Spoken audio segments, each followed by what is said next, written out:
Hello, Kinky Weasel here, and today I'm going to be putting together this kit from Blotz. Blotz is a UK company that produces wargames terrain and railway terrain as well.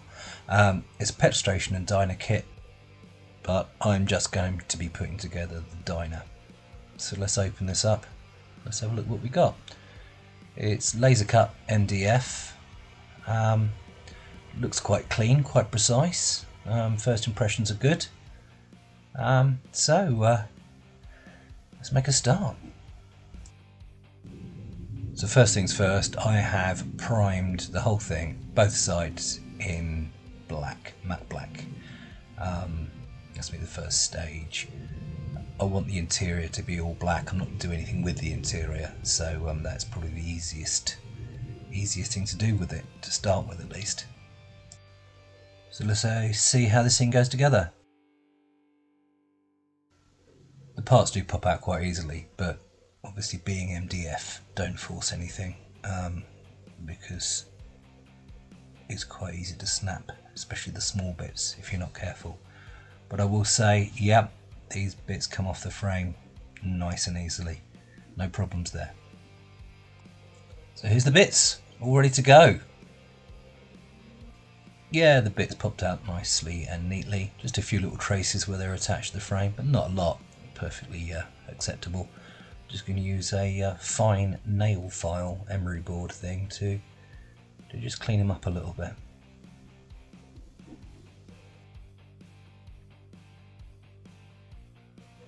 So let's make a start.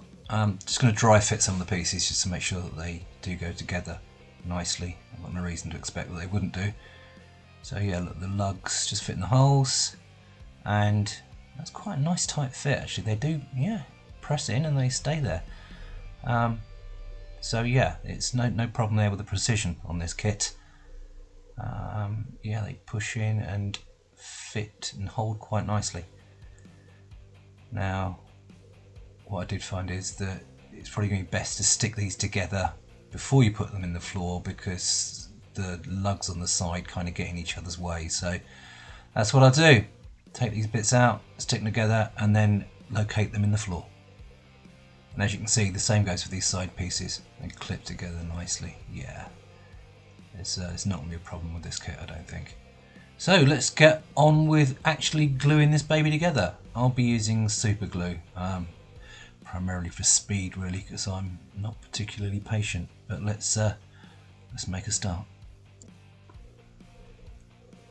So here it is, all stuck together. Went together fine actually, not a problem at all.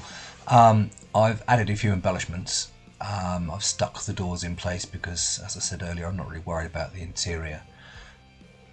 And also using a needle file, I've added some bullet holes, just because this is the wastelands, isn't it? And so I thought it might add a little bit of visual interest and a bit of narrative to this piece. It's the wastelands, isn't it? I've also added, as you can see in the doorway there, some corrugated to look like repairs to the damage that I've drilled in there. And you notice that on the roof here I always put some pieces of cards and pieces of corrugated just to look like repairs to the roof, you know, fixing leaks, that sort of thing, just to make it look a bit more tatty, because this is Gaslands.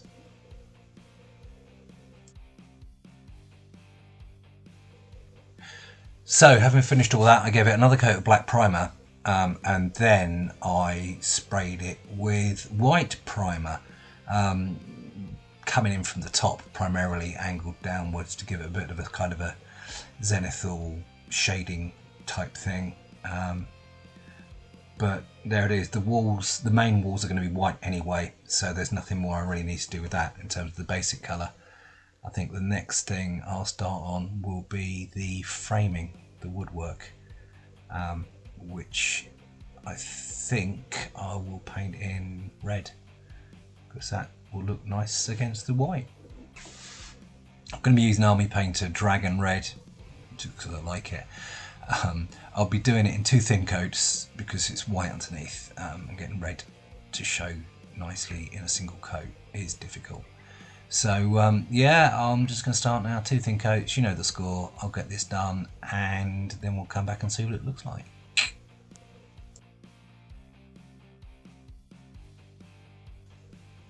So here we go. After a bit longer than I anticipated, it's done.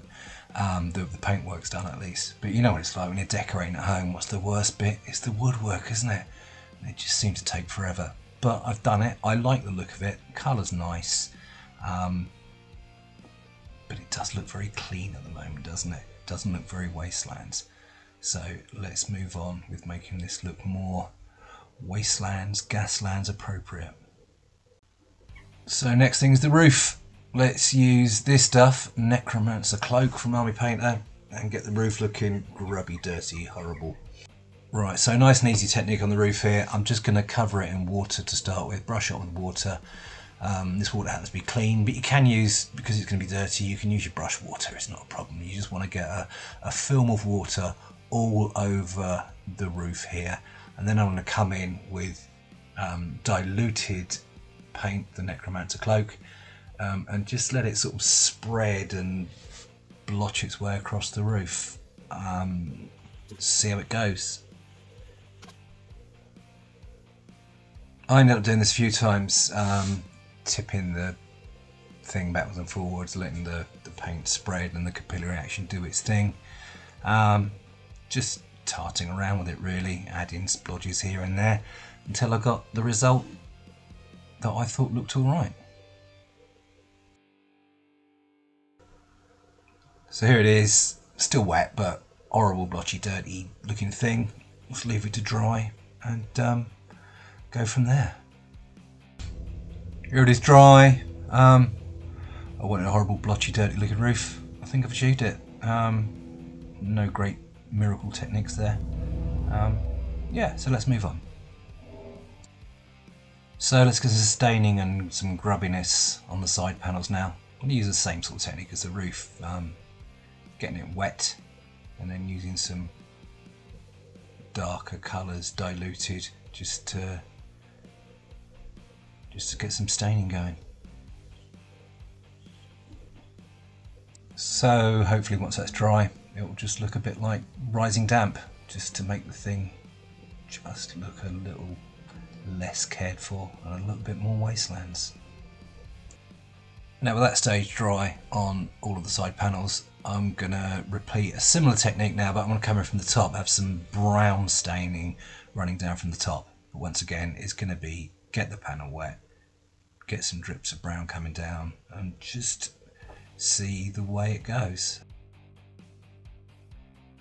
Not much left to do now before the grand reveal. I'm just going to add some rust and weathering to the panels on the top here. So I'm going to start off with a dark brown. I think it was oak brown I used for this, another Army Painter colour. And I'm just going to be using an old cheap makeup brush, and literally just not dry brushing, kind of dry stippling.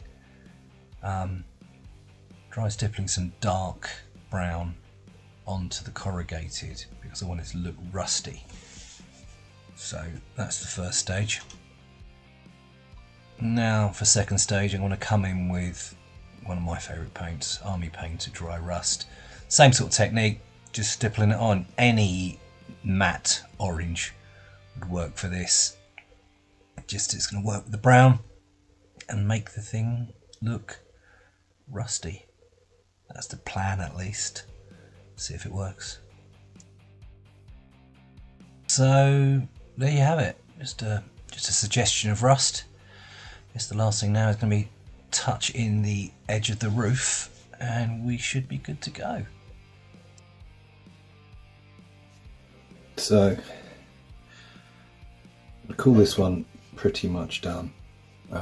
So there's the front. We've got one side here. One side here. I quite like the way the back's turned out. The shame is the back, really. There you go. So we're done. Rusty corrugated iron door, patched roof, But essentially it is the kit as provided, supplied by Blotz. I'm happy with it. It went together nicely. My advice would be read the instructions. Also, were to do it again, I wouldn't glue the roof on, because what I would have probably done is stuck some mesh behind the windows, like I use in the windows of the cars. Other than that, there it is, finished, apart from one thing, the front sign. I've got an idea of the sign. I'm not doing anything with it at the moment, but as it stands at the moment, I think it's a perfectly adequate piece of wargames terrain, painted to an adequate standard. Yeah, works for me. I'm happy.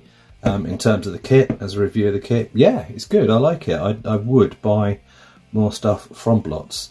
What I would say, however, is they don't do a lot in the 20mm scale. But maybe that's something they'll expand in the future. I don't know. But yeah, I'm happy with it. It's a scale car. One thing to consider, I suppose, is scale. And as you can see, in terms of scale, it's pretty good. Yeah, it works well. So 20mm, whatever it is, 1:76, 1:64 scale. Yeah, it works well. So I guess it's time for the big reveal. Here are the money shots. I do hope you like this. Please do give us a like, comment below, maybe even subscribe if you feel like. It would be great if you could. Thanks very much. Bye for now.